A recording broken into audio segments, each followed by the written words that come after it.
We are ready for day 2 of Passwords 11. I hope that everybody enjoyed last time. And today we are starting with Carsten Maartmann from Ernst & Young. And I told him like 10 minutes ago that I was a little bit surprised because the company where I'm working, Carsten is actually one of the auditors that is auditing us, and including me. And so I actually thought that he was like, a normal auditor with an economical background, but he actually proved out that he has his background from NTNU in Trondheim into some really cool stuff that I think Carsten will be presenting now. And since Chris Leo from Mozilla couldn't come because he had changed jobs in the US now recently, Carsten was a real sport and said, well, I can do a presentation. And so, Carsten, please come up, and the stage is yours, really. And yeah, looking forward to this one. Thank you, Berg. I'll be gentle, not like our audits. I'm really pleased to be here. This is kind of a last call thing, but I've held this presentation before, so I think it'll be fun. I know that you had a presentation on kind of the same subject last year, on how to recover encryption keys and stuff like that through 5-wire forensics, specifically from Password, wasn't it? Password, yep. So I won't cover that bit again, but I will try to expand a bit on the techniques that one can use to exploit endpoints, or specifically mobile devices. In this case, PC, but it could be really anything. And what I want to take home from this is that passwords, pins, credentials, biometrics, everything that is handled through software on an insecure platform is basically, when an attacker gains physical access to a specific machine, basically all bets are off. Almost all bets are off. So that's basically what I want to show you. I'm going to demonstrate 2 techniques which are kind of party trick hacks, but I only use open source tools, and they will show you that 2 different ways that I can exploit the machine if I get access to it. A bit about my background. Pierre mentioned that I work in Ernst & Young. I work there mostly with pen testing, but I also do some audits, IT audits primarily. But primarily pen testing and physical security is one thing, and then the other thing I do is web pen testing, basically. Okay, so the background for this talk is that most of our clients do have like this layered structure of security, where the things that they want to protect is down in the middle. And this is all good, but then their customers or their users, they come and they really want to have like mobile devices, iPhone, iPad, you name it, and they want to have access to all the stuff that they have at work. So the usual solution then is to put kind of like a straw, kind of, and a bit of cheesy animation there, and give access to all the valuable information in here out at the endpoint or mobile device. And from an attacker's perspective, that makes the endpoint really interesting, because if you find a live machine with an open VPN connection, you might be able to exploit that and dig into resources that you normally would not get access to without hacking through X layers. So mobile units, they present a kind of a real danger for many of our clients. They are small, they are easy to drop, they are easy to lose. They have, over the years, quite a lot of connection possibilities. You can USB, Bluetooth, whatever, Wi-Fi. They have more and more storage, and you often lend it to a friend to transfer data. There's loads of security implications there with mobile devices, and it's not that easy. And they're always on. And for an attacker, if they get physical access to the mobile device, many mean that basically has compromise the device. So my question is, how certain are you that the hardware you're building your mobile device on are secure? Because many people put on loads and loads of security features on top of the hardware, like software protection mechanisms, endpoint protection, you name it, antivirus. But when you do kind of like a side channel attack, or you exploit the hardware instead of the software often is kind of does have limited knowledge on what happens on the hardware layer. So basically what people do to secure mobile units is basically two things. They encrypt everything, if they do that, and they use password pin locking mechanisms to enable or to lock up the mobile device when it's not in use, for example. The two main protection methods, and of course you have antivirus and all that stuff as well. So they do that because there has been a lot of leaked data from mobile units, among others hard drives from laptops from English banks sold on eBay.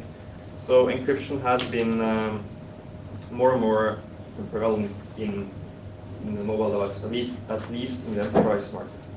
So I think this number here speaks the most. That is the number of lost laptops on US airports in 2008 alone.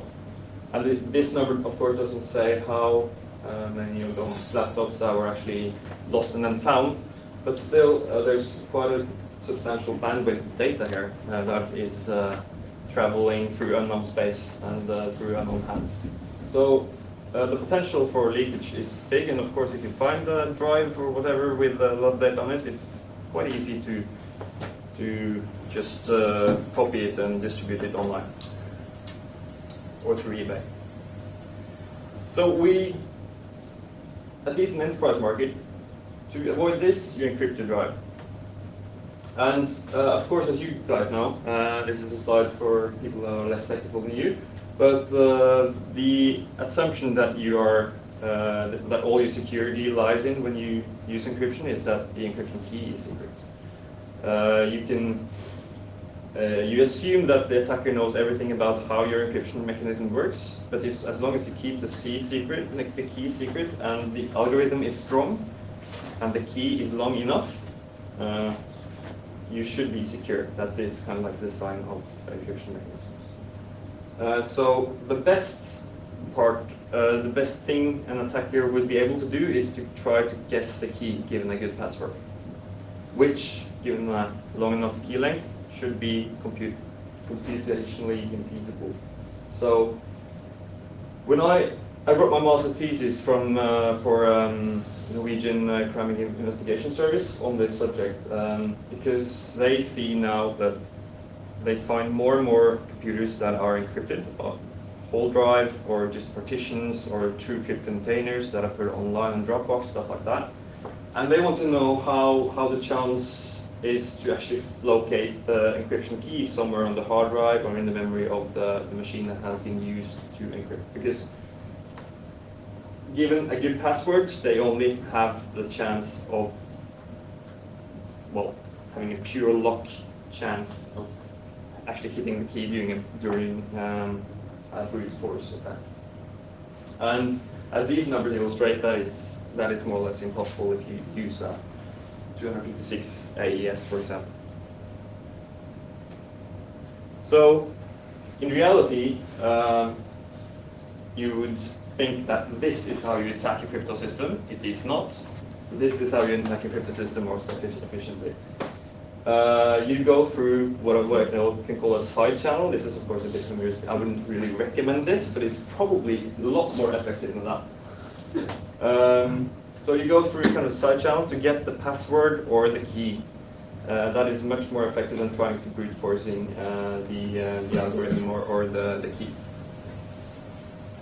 So the basis for my master's thesis on NCIS in Oslo was physical memory analysis. So what I want to look at is what kind of data is there in memory when the machine is powered on, and how can forensic experts get that data and get it out from there forensically sound, and analyze it. And eventually, my master thesis were about encryption keys and their properties in memory. So, from a password and PIN perspective, of course, it is really interesting to see how much data is in memory while the machine is on, and also on certain OSs like, for example, OS 10, Mac OS X. The password for if you use FileVault, the built-in encryption mechanism in Mac OS 10, the password is actually not wiped from memory while the machine is on. So that is, if you find an open MacBook with an encrypted drive, you can still locate the passwords using just a simple string search through memory, if you can get access to memory. And I'll show you 2 ways to get access to memory. And the first way, I know that was discussed a bit last year as well, where they showed how to fetch encryption keys using FireWire. I'm going to expand on that a bit, because you really don't need to fetch the encryption key at all if you find a computer that is on. You only need to unlock it. And that is because the FireWire specifications permit certain devices, those that use the serial bus protocol, to have direct memory access. And I know this was discussed last year as well, but I'm going to repeat it. When you have direct memory access, you bypass all of the software logic, and you can actually read and eventually write directly to the memory if you connect two computers with a FireWire cable. And that is interesting, but there's only some devices, or those devices that use the serial bus protocol, that has this DMA access. So in order to exploit this, we need to pretend to be another type of device. If I would just hook up this machine and this machine with a FireWire cable, they would be able to communicate, and not through direct memory access. So the scenario here is this little laptop here. It's just Windows XP box. It could be anything. I've done the same trick with the Windows 7. Works exactly the same. The only thing is that Windows 7 has to have a lot more memory, so it will take longer to search for it and stuff like that. So that's why I'm using XP. It will also work with Ubuntu, you name it, every OS really that permits the FireWire and the serial bus protocol. So this one is full disk encrypted with TrueCrypt. So it has a pre-boot authentication scheme where you have to actually enter a password before you can use it at all. Not like the Windows BitLocker, where you can just power it on and it will power up until the login prompt. And that is, of course, if you understand how full disk encryption works, a big security hole, because it has to load the encryption key into memory before actually unlocking the disk and starting to process the operating system. So if you use standard mode BitLocker, your computer is vulnerable to this attack even when it's powered off. This one is on. It doesn't have a FireWire port, but fortunately it does have an expansion port, so I can hot plug a FireWire port into it while it's on, and Windows will gracefully install the drivers. And when I say that, hey, I'm an iPod, it will also give me direct memory access. So I think I'm going to show this to you now, and what I'm going to do is basically to search through memory using a tool called Winlock Ohm, which is made by a New Zealander called Metal Storm. This is kind of an old hack. It's from 2007, 8. I think it was publicly available from 2008. But it still works. And there's still people that generates new signatures for unlocking a new type of operating systems. So basically how this works is that I plug into this machine and it will give me direct memory access. And when I get that, I will start to sniff the other machine's memory live, and I will search for a signature, which is basically the call in the in XP that checks for a password. Then, when I found that signature, the program will hot patch that call, so it will always return true no matter what you put into the password. So it actually writes back into the memory of the other machine. So it's kind of like live brain surgery in a computer world. Okay. I think we can move a bit closer. Ooh,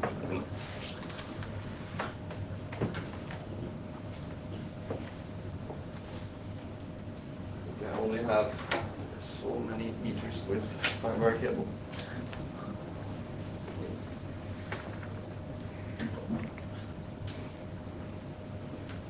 I'll move this. It's not going to happen much on this screen, I can tell you right away, because hopefully it will have nothing. Okay. So just to show you that this is a locked machine, if I enter a blank password, I can't get in. And the disk is full disk encrypted with AES using a 256-bit key. So this should be kind of a strong and protected setup. But that assumption disappears if you keep the computer on. Because as long as the software and the full disk encryption is running, the software needs to keep the encryption key in memory. And when you have a full disk encryption system, that means that it will be in the memory of the machine as long as the machine is powered on.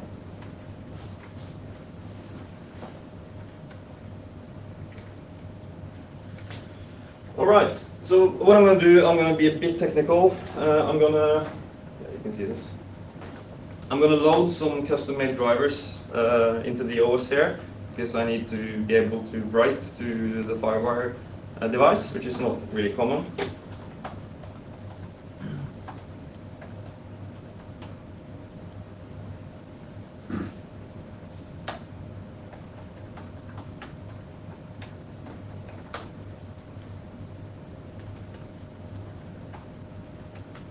So I'm just loaded two FireWire devices.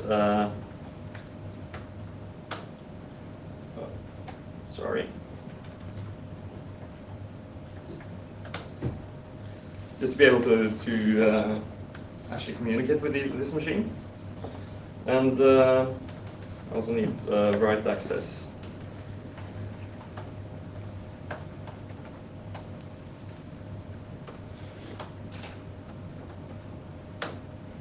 Like that.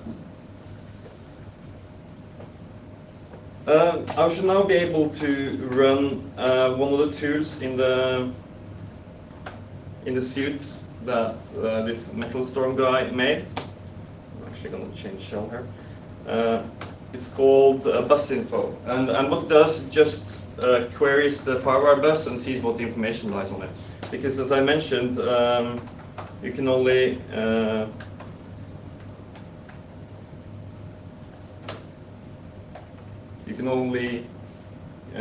communicate over DMA with this one if I'm an iPod, and I'm going to show you now how to become an iPod for those of you who doesn't know how to.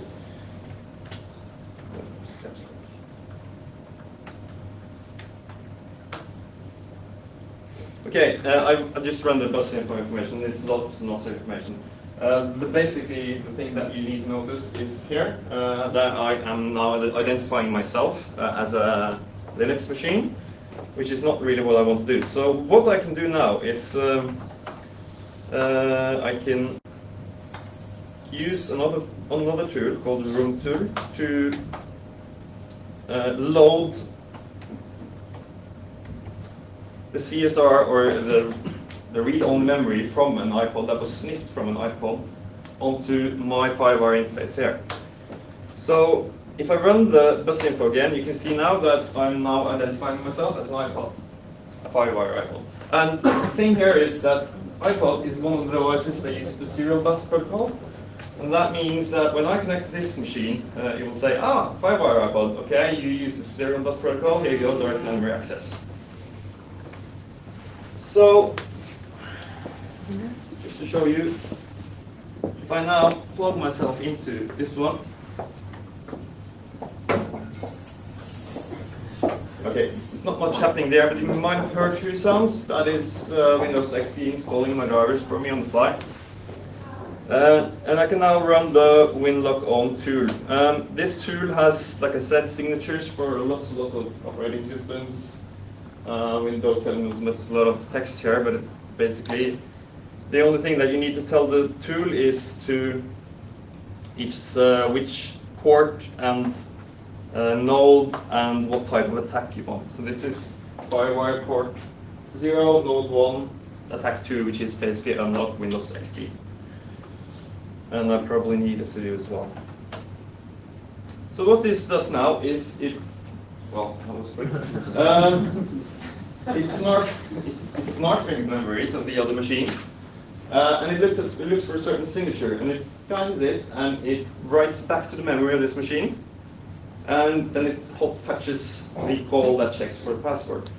So as you can see over here right now, if I want to log onto this machine now, I would just hit enter, that password, and it will tell me that I haven't really get the right passwords, but if I hit enter one more time, it's a bit of a trick there that it tries to fool me, but I'm still in.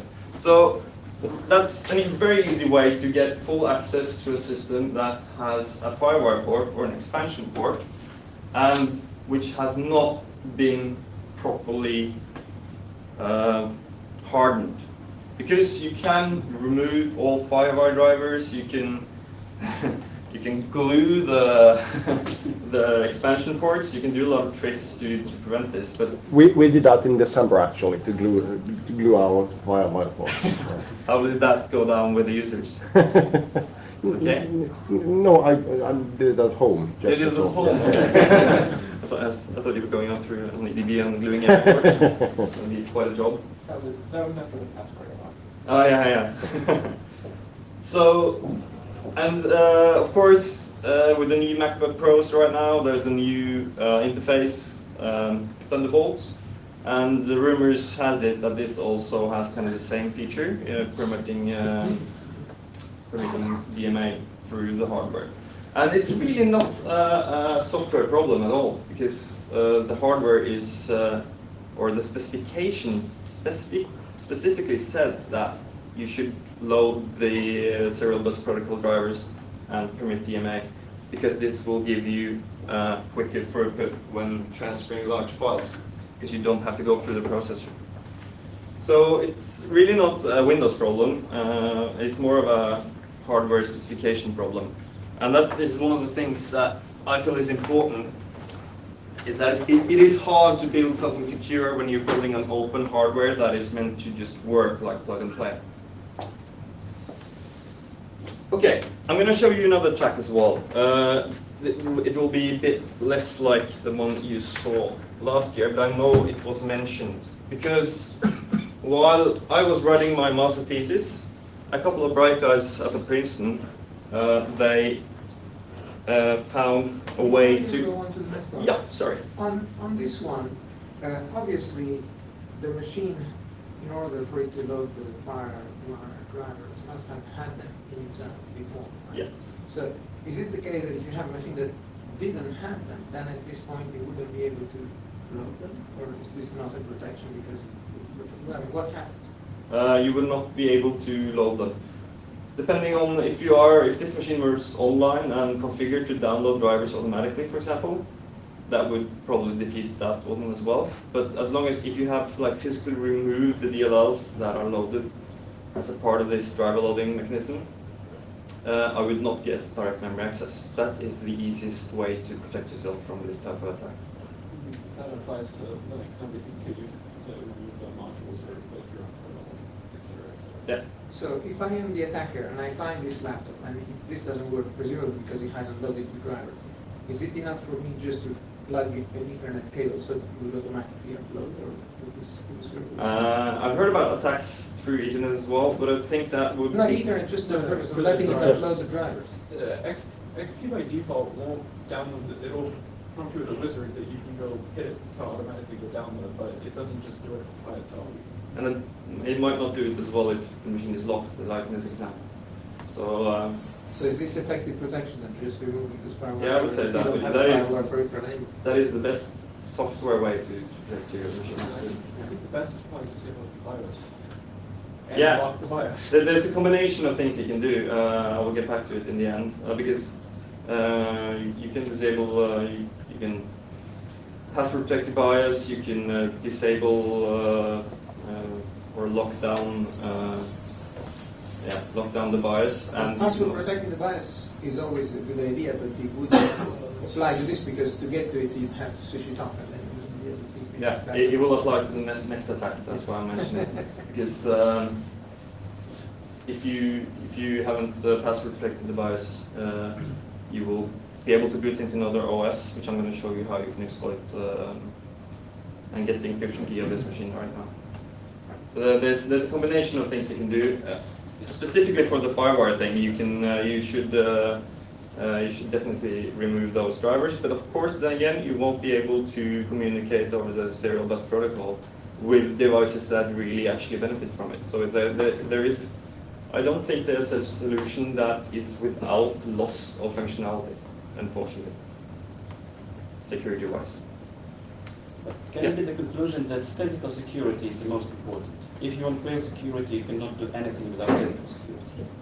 So if you want to secure a device, you need to control access. Yeah, basically that is one of the other things that you can do. You can make sure that the device doesn't get out of your hands while it's on. That's Or right. it's in the protected room. Yeah, but of course this is harder and harder because of you have these, right? And you don't want to go and turn these off every time you don't know exactly where it is. So, and even though you might be putting it just in flight mode or whatever, and there's a certain kind of drive towards always being connected and always being on. So I think that the users will probably oppose.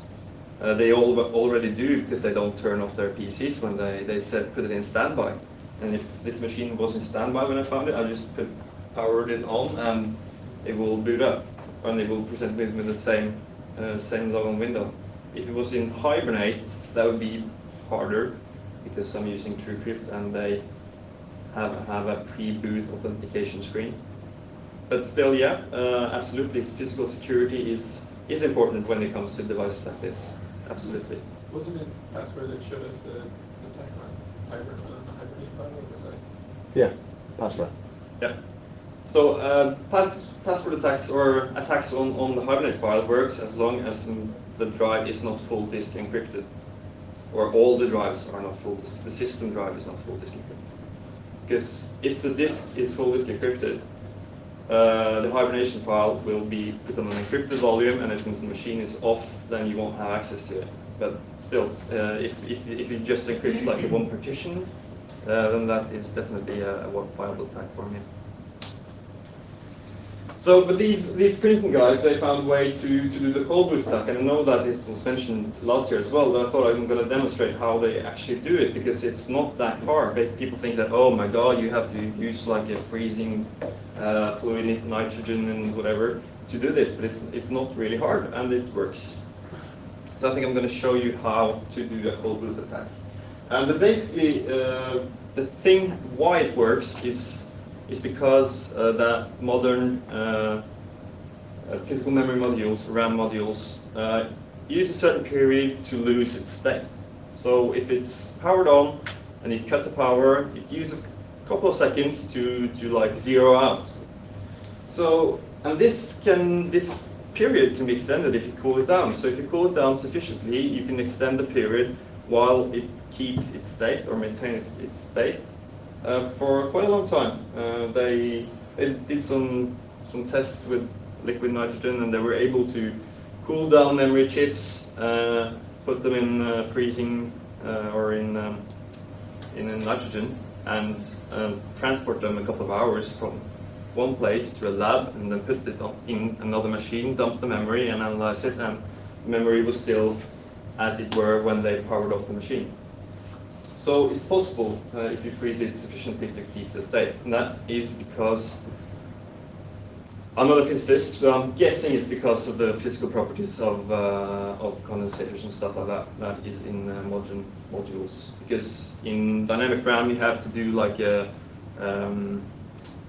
refresh power cycle of the RAM each X milliseconds in order to keep it state. So in order to keep the power consumption low, and also in order to keep cooler RAM chips, I would guess that it would be a desirable property that the RAM chips would need only a few power cycles each second to keep it state. So I wrote a program that does the analyzing bit, because when you get the memory dump from the other machine, you need to analyze it. So what I did, I basically created a program that can search for AES twofish and serpent keys, and I've tested it in a lot of systems, and usually all like full disk encryption systems are vulnerable to the attack. The Princeton guys actually fully automate this so that you can just hit enter almost on this machine and just reboot that, and it will dump the memory and analyze it and unlock the disk on the fly. I'm going to show you how to find the encryption key. Because as long as the full disk encryption system runs, it needs the key in memory. So if you are able to get a fresh copy of the memory, the encryption key is there. So again, not a Windows problem, but still there's a lot of software that is vulnerable to this type of attack. Okay, something I'm going to show you.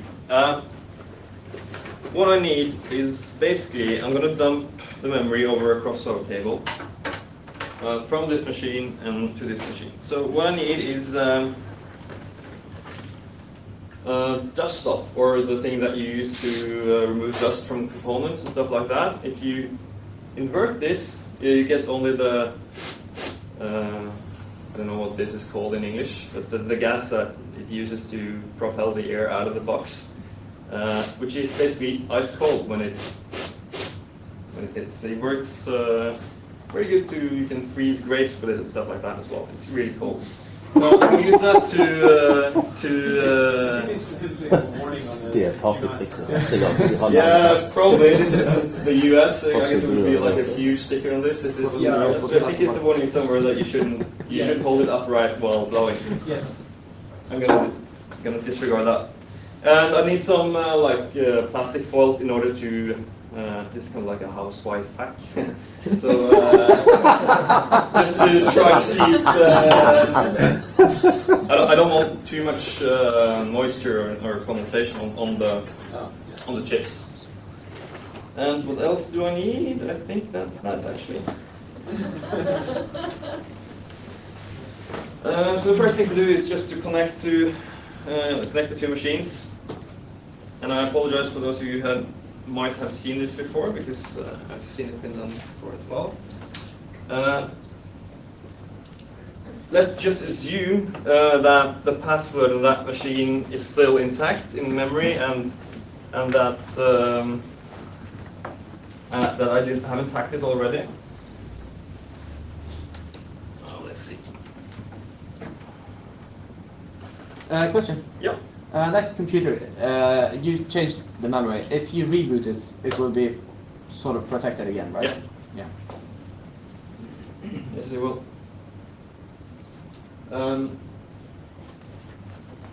So I'm probably going to need help from one of you guys to hold the plastic foil when I'm freezing it. And first, I'm just going to make sure that I have everything in place here.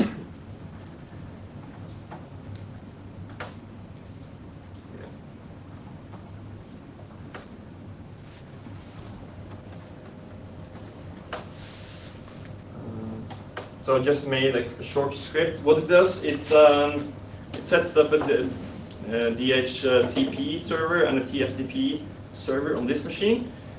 What I'm going to do is basically freeze the memory, take the power hard, and then I'm going to power it on again as fast as I can. And then I'm going to try to boot over the network instead of booting from the original OS. what's going to happen is that since I'm power cycling it really quick, the memory content still is going to be intact when I'm booting into the OS. And the other OS is loaded through this crossover cable. And the only function of this other OS is to dump the memory back over the cable. So I'm going to show you afterwards how this really works. But first I need to get the temperature on this RAM chips sufficiently low. So I don't know, Per, do you want to help out? I've been cheating a bit because I've already unscrewed the memory chips under here.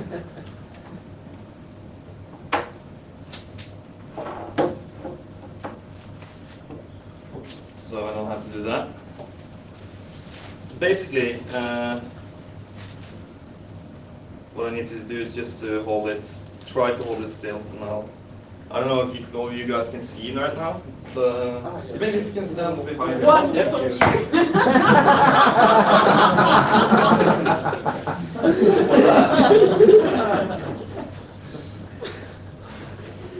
The rest of you guys, I'm happy that you just laughed on that one. Okay, I don't know how. I'm gonna try not to spray on you because that will be pretty cold. Pretty cold. You guys can get a full feeling of this.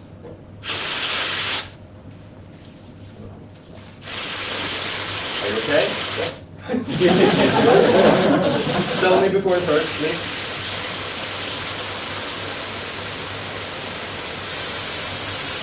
Okay. Jesus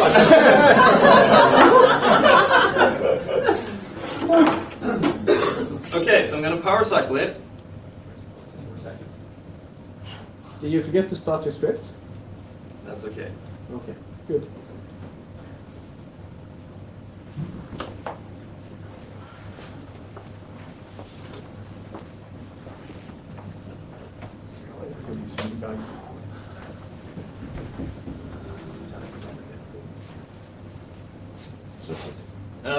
I might be able to show you this actually. You got a permission denied. Doesn't really matter. Okay. Doesn't really matter. Thanks. Let's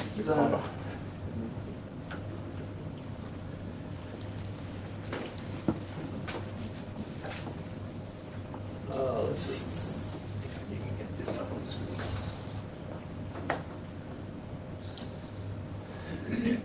Yes, fantastic.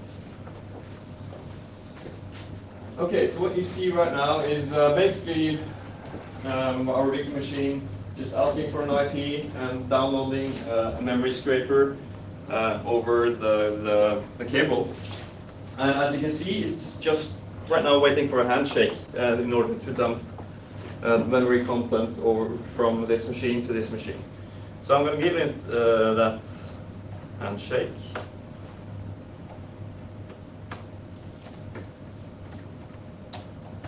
And oops, all I need is the IP of that machine, and that is 1.10.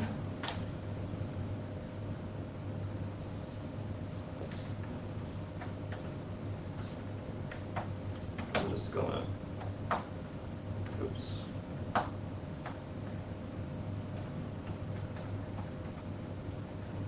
I'm just gonna pipe the output to memory binder file. So as you can see over there right now, it's dumping the memory contents over this cable right here. And if I'm lucky, the content will still be intact. And I'll be able to search for its encryption key. And when it's finished dumping, it's just going to power itself off. So these tools are basically open source tools, the one I've showed you so far. Yeah, there you go. Okay, so we don't need this anymore.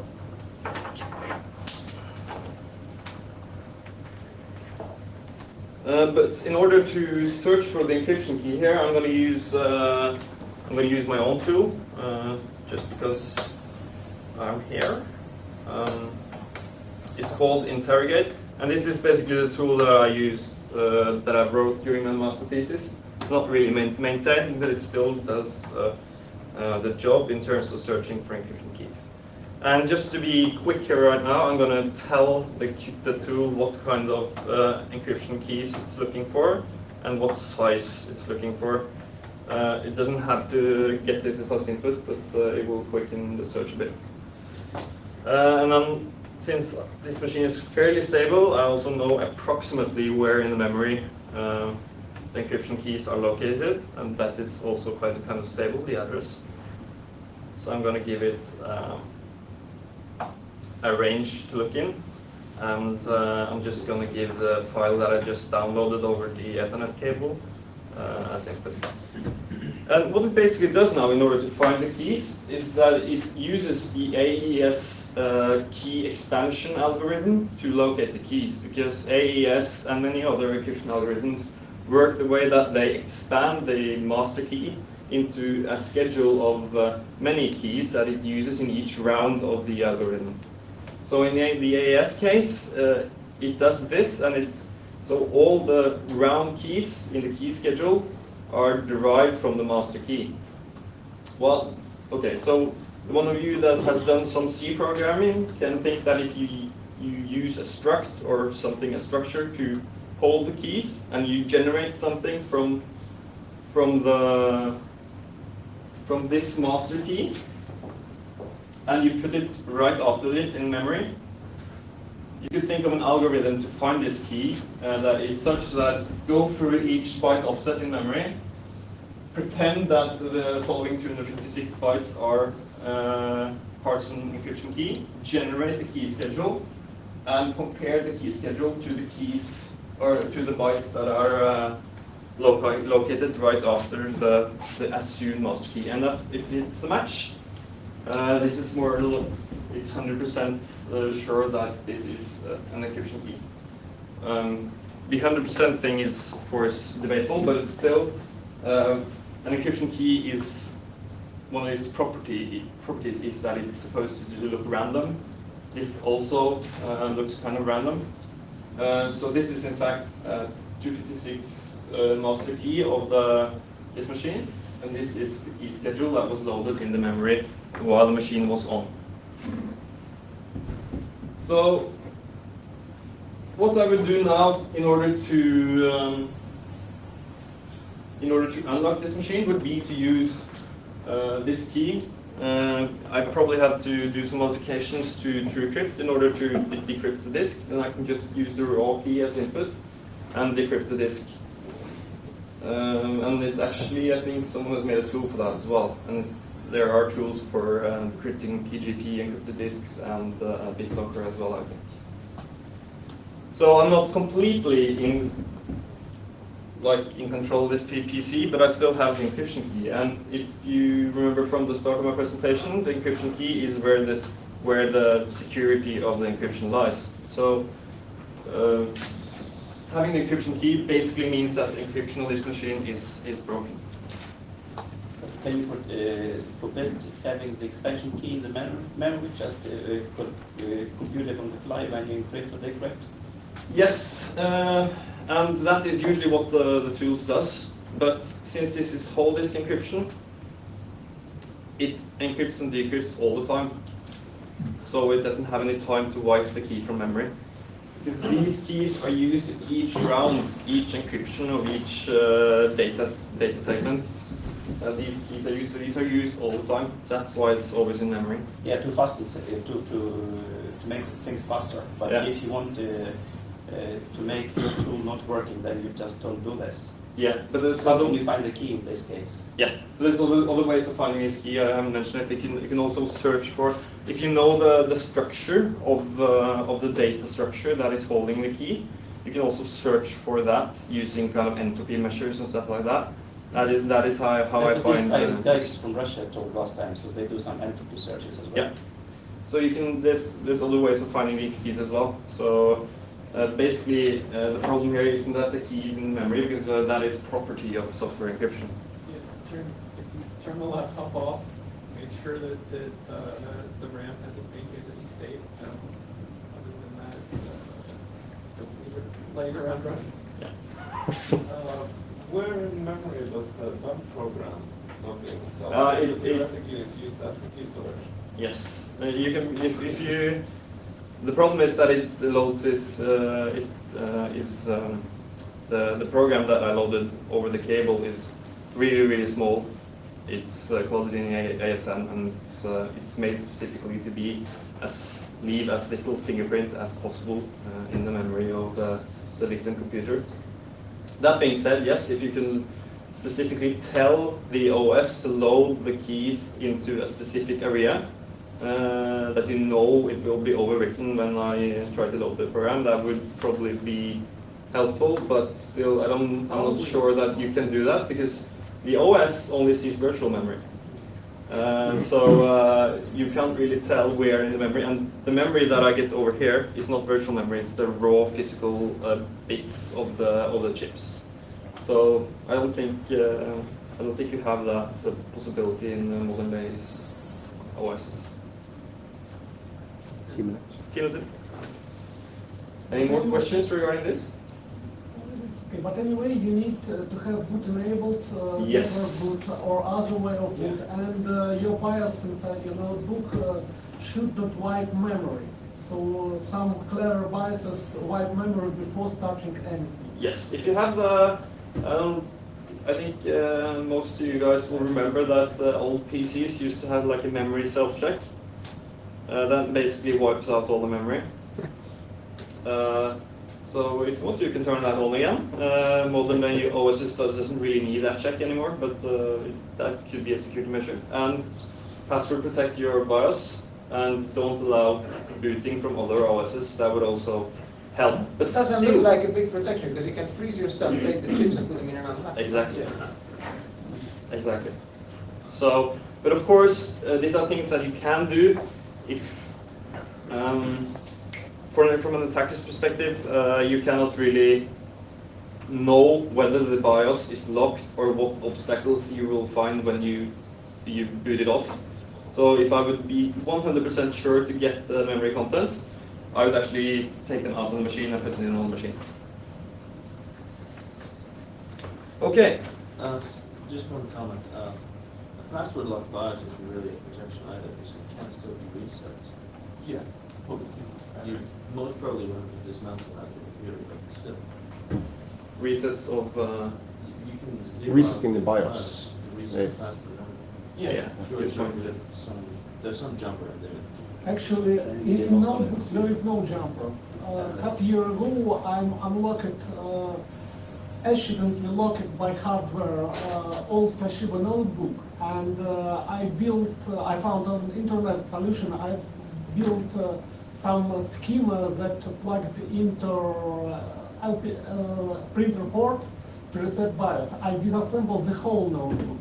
I find no jumper that allows me to reset the password. But the manufacturer left some backdoor.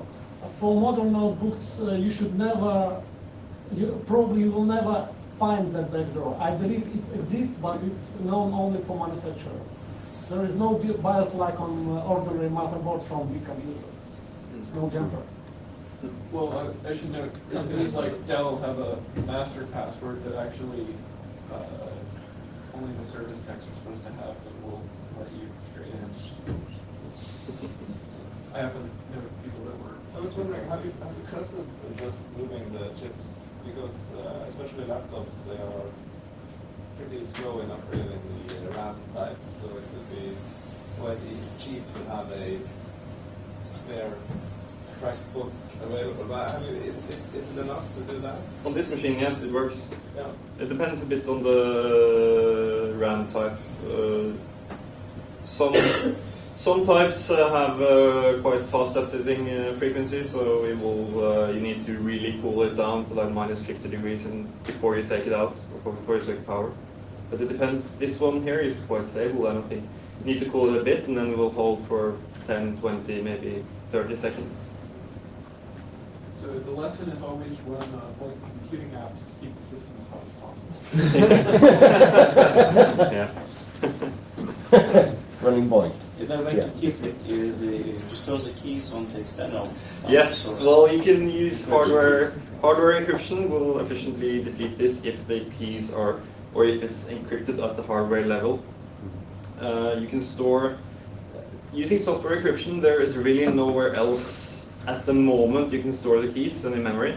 There has been talks about Intel and other processor manufacturers implementing like a small register to keep encryption keys specifically. That would probably make it a lot harder to. Yeah, they were actually just published a paper on that one. Yeah. Yeah, for hiding positive decryption key actually within the CPU registers instead of in memory. I just wanted to say the same. There's a software called Trezor. They are using the debug registers of the processor to store the key. Actually, cool. That would, as long as you store it somewhere else than the memory. It's, again, though, if you talk about the hibernation file thing, the hibernation file actually contains the processor state as well. So you'll have a problem there. But for this one, this attack that I showed you right now, it won't work, I think. Okay, I think we have to move on. You are sending it your own boot program. Yeah. Right. So if this thing developed and when you had the specs and so on, your boot program could dump the processor content as well. Not really sure how that would work, but maybe. I don't know. I mean, I guess you'd have to freeze the processor.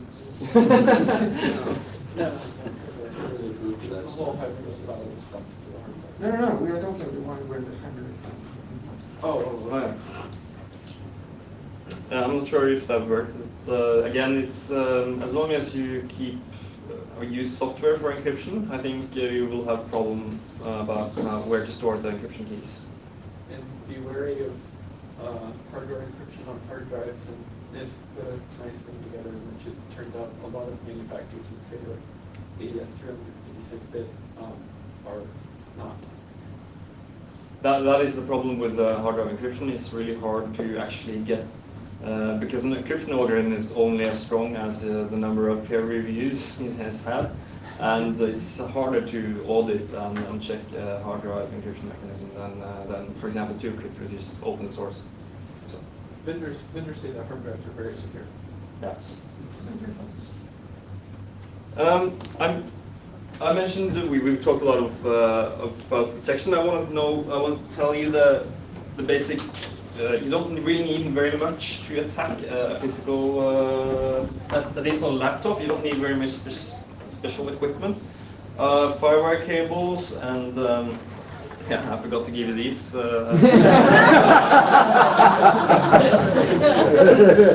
a thermometer. I use this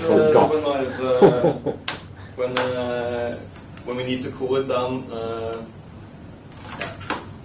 I've been down to minus 50 degrees, and I think I may have time for that story because we were at a Norwegian client in a small city in Norway, or internationally, I think it would be called a village.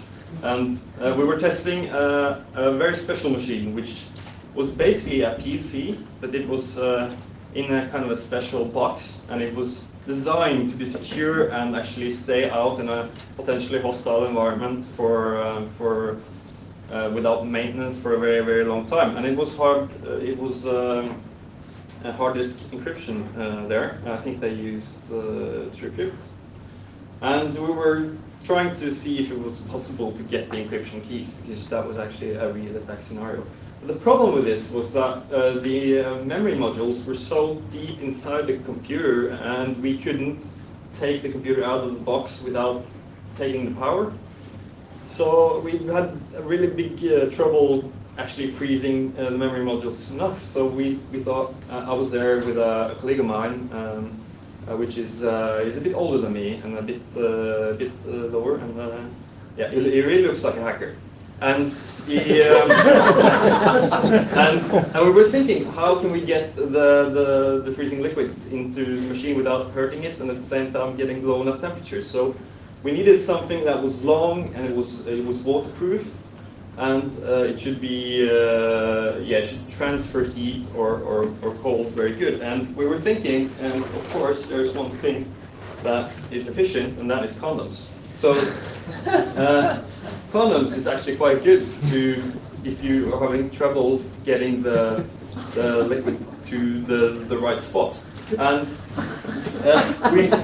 we went to the local shop and went for buying condoms, me and this other guy, hacker guy. And we were looking at the different types and we were like, no, not strawberry, I don't think that would be professional. Then I looked at my friend and he was having this big smile on his face and I said to him, okay, you have to go outside, I can't. So he went outside and he went like this and he's just positioned himself right outside the shop with like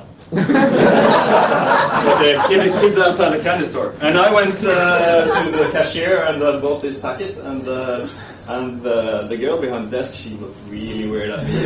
And he looked up at this guy and then I asked her for a receipt because I was going to... So it's a bit of a funny story, but I'm a forensics expert. Yeah, right. So we practice safe hacking, but it actually works. It works actually quite good. You don't really need big funds to be able to pull off these kind of tricks. So we talked a lot about protection already. Disable, hibernate, and stuff like that is a good trick. We already talked about locking and password protecting your BIOS.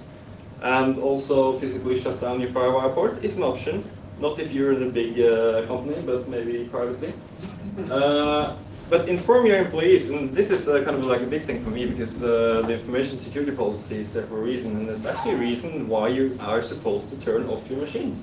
It's, because all the policies I've seen just say turn off your machine, and the employee says why, and the IT security guys don't know. So this is actually a good reason to turn off your machine. And use hardware and tamper-proof encryption devices is a good thing. And endpoint protection devices or endpoint protection software. There is a lot of software that can detect these type attacks. Maybe not the last one, but at least the firewire attack. So that could also be good to have new protection. But the best thing is, of course, a combination of these, not one single mitigating factor. So, summarized, hardware or other side channels can be used to fairly exotic attacks and be fairly efficient against fairly well-secured computers. And it is hard to build security on an open and plug-and-play platform. And please don't be paranoid. I hope that you've learned something today. And that's all I have. So if there's any questions at the end. Yes? I have one. You mentioned that you have worked with the police. Yeah. If you use these tricks for the criminal computers to get the data out, does it go through in court? I know there's been actually last year the first conviction that in the US that used memory as part of the evidence chain was actually successful. I don't know. I don't remember if they found the encryption keys or when decrypted, or if they found like the child pornography or whatever in the memory. But yes, I know it's been used at least in court in the US. I'm not sure if it's been used in Norway. But, yeah.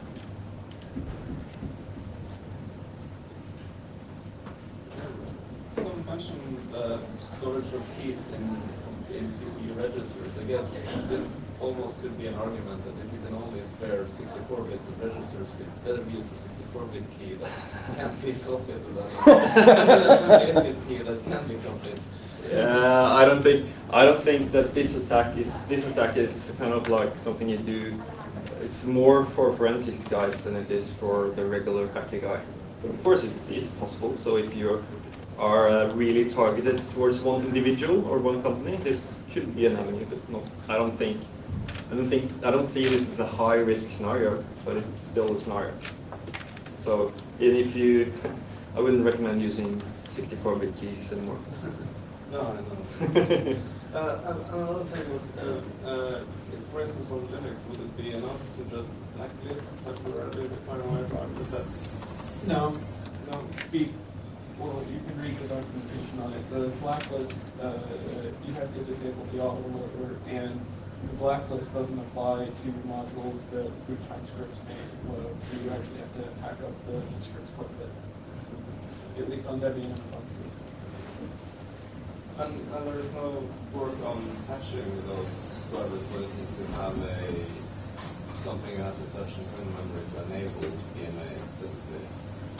Something in between. That would violate the spec. spec. Who cares?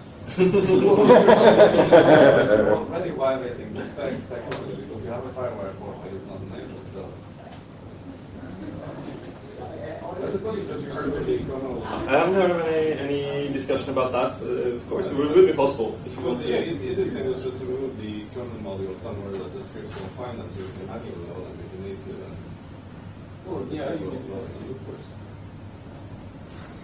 Okay, well, we're past time, so I would just like to say thank you, Carsten, and I just hope my fingers will. I'm sorry. So, thank you.